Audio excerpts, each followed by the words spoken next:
I want my legacy to be something called the Honey Empire. My great ambition in life is to buy the New York Jets, which will mean I'll have to become a multi-billionaire. If I can build a multi-billion-dollar net worth on the back of being a good human being and teaching the future generations that you can achieve all the financial wants you have by being nice and being honey over vinegar, that will be far greater legacy than me actually buying the New York Jets. I was very affected by two major things. Number one, Sasha Vaynerchuk. My dad was 22 years old when he came to America. He grew up in the Soviet Union. It's not a good place. I hate when people compare America to anything remotely. When Obama was president, people would say that we were communists or socialist. I laughed. It was a bad place. And my dad got trained that way. And my dad treated his employees like they were the enemy. So I came into a family business where the 11 employees hated my father, and I was visceral to that with my own DNA being, I like being liked. Number two, I grew up in Silicon Valley, that era of Web 2.0 when everybody idolized Steve Jobs. And the narrative on Steve Jobs was he got a lot out of people, but he was tough. And I watched a lot of my friends manufacturing, being mean to their employees because they thought they were Steve Jobs. So I think it's important to bring more value to something that's good to you than you take from it. And entrepreneurship's been good to me. And so I want to leave legacy of something called the Honey Empire, which is, I want to build an empire. Like I just want everybody, like when you guys, like this is so weird. The chemicals in my body are wild. When you guys all raised your hands that you worked at other agencies, I literally wanted to punch you in the mouth. Like in my body, it's weird. I'm extremely competitive. It's uncomfortable. It's a flaw. It's extreme. I genuinely actually hate you guys, right? Like when we have the jerseys on. When we don't, we can have a beer, but like I kind of want to put you out of business, right? So I'm there, right? On the flip side, I believe in this honey thing. What you're referring to, because you're following my stuff, is at VaynerMedia and at Wine Library, I did the same thing, which is the first 3 to 4 years I run a company, I only do honey. No empire, no meritocracy. I don't care how good you are at your job. I want you to be a tremendous human being. If you're a tremendous human being and you're a schlemiel, you got a 3-year career with me in the beginning because I want to so ground the culture in kindness, in empathy, in gratitude, in being the bigger man and woman in every situation, in lack of politics, in that.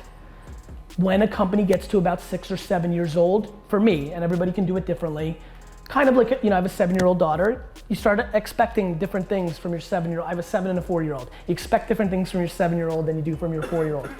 Last year and this year have been a little bit more difficult for my company because I've been putting it all on my back, and 100 schlemiels and C&D players were getting by because of my ability to grow top line revenue and hide that issue. But what happens when you start building a company at scale is the A players start sniffing out the C players and they start getting frustrated.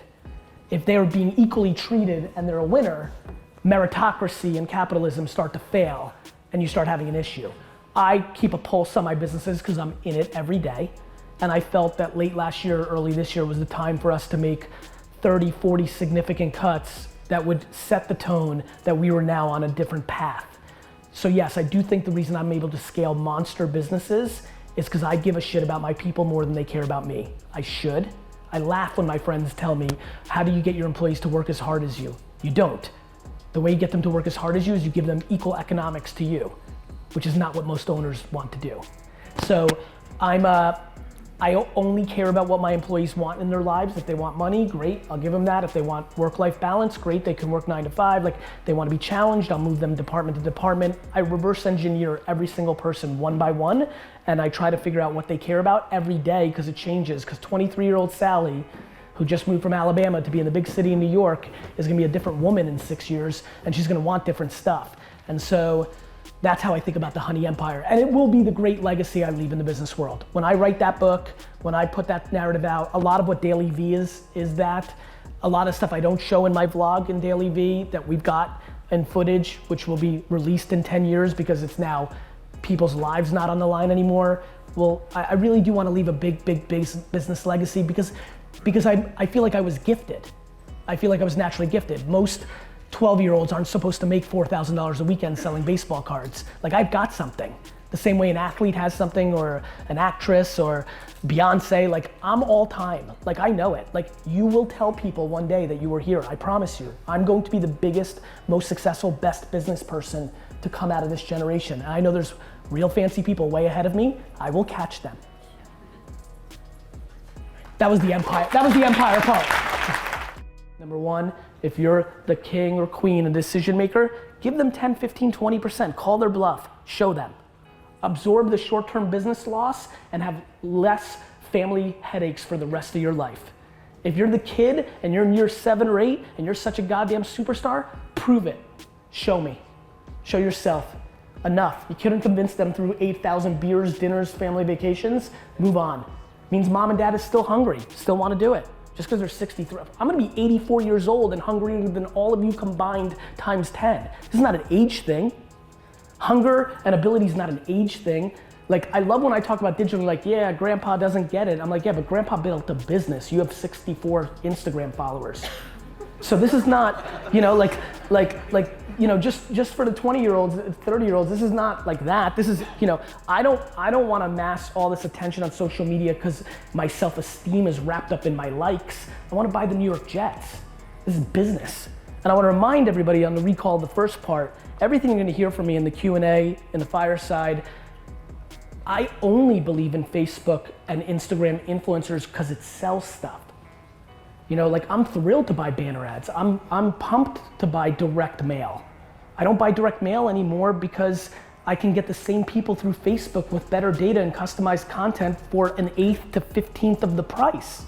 I still want them to come to my liquor store and buy a bourbon. I still want them to come in and buy, you know, like, again, this is the lack of practitionership.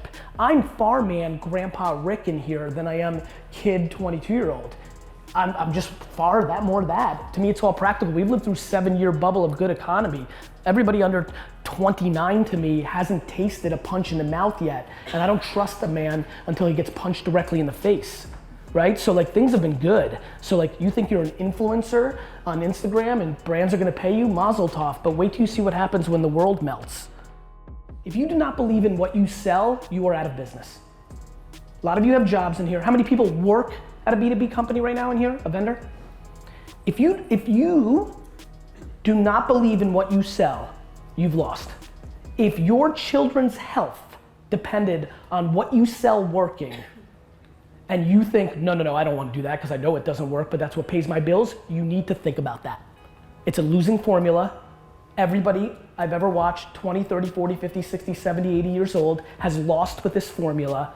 And the way to win is if you believe in what I believe, you need to put yourself in a position to sell what you believe in. The reason I'm the best goddamn salesperson you've ever met is I believe in everything I've ever sold. Every wine I've ever tasted that I sold, any thesis I've ever sold, any idea I've ever had, any investment I ever made, it makes it really fun. I love selling. Nothing is more fun than selling what you believe in. You're not gonna always be right, but you have to believe it from the get. And the enormity, and I'm talking 70, 80, 90% of people that I know that are selling B2B products that they know are jack shit, do nothing, and are not valuable, but it's good to get in because once you're in and you're a SaaS product, you're reoccurring, or this, that, and the other thing, or because your agency sells search or banner or the hell you sell. If you do not believe in it, you need to figure that out because that will play itself out and then you're gonna be in a really bad spot. If you think there's a lot of tech things going on right now, wait till you see 7 years from now. Wait till the platform shift, right? In 2000, 2001, the reason I was able to build a big business, and this is great to recall Frank again, I've said this a couple times lately, I shouldn't have done the billboards or the print or the radio or television, not because it was really a bad price, because in that day, it was a good price, it was fine, I was fine with the price of it. It was that Google AdWords was so underpriced. Like, I'm embarrassed when I tell my $3 to $60 million business story. It should have been $3 to $150 million because I should have taken every one of those dollars and continued to buy more 5-cent clicks on the word Cabernet, Merlot, Bordeaux, Chardonnay. But I was doing a full mix. I didn't realize I hadn't lived or had the experience yet to have that moment in time when you have the best hand in poker and you're supposed to go all in. I didn't know. I know today. Right now, my friends, as I tell you, if I bought a car dealership, this is just one man's point of view, that I would spend 95% of my marketing budget on Facebook ads and Facebook videos and influencer marketing. 95. Search is phenomenal. I like search. Shit, I like drive time radio. I think iHeartRadio live read is actually a very good buy. It's one of my favorite things. It's just that Facebook is so ungodly underpriced. The data is so ridiculously clean and correct. And the $5 to $13 CPMs that you'll pay today to get into somebody's feed that's it within a half-mile radius of your dealership when they're in consideration to buy a sedan, that's gonna cost $50 and $80 in 3 to 4 years. The same way, how many people here have been doing search for their company for more than 12 years? Raise your hand, anybody? There's one back there, two, right? So you remember the prices, they're different now. That's all that's gonna happen in Facebook. And the one thing with Facebook, unlike Google with long tail and you can continue to extend it, I just wanna remind people, and this depends on how good you are at basic economics called supply and demand. Unlike car becomes this model, becomes this year, unlike wine, goes from wine to Cabernet to Silver Oak Cabernet to 2001 Silver Oak Cabernet, right? There is only one news feed on Facebook. And you are competing for that attention with not every dealership, with everybody in the world. And this marketplace, because that's what it is, unlike digital pre-rolls on websites or car-centric websites or billboards or print or television or radio where they create a floor of pricing for their business, this is a marketplace, supply and demand. And it is going to be where everybody's attention is, because by the way, it already is. I love how I speak to, especially my favorite is like, let's call it the cliche 44-year-old marketing executive who argues with me about this, and then her or his entire world outside of work, their friend network and that age group lives on the phone. My highest conversions right now and best case studies in Facebook is targeting 50 to 70-year-olds on Facebook. Because here's the thing you don't know about 50 to 70-year-olds when they're on Facebook, they're the best. They go real slow.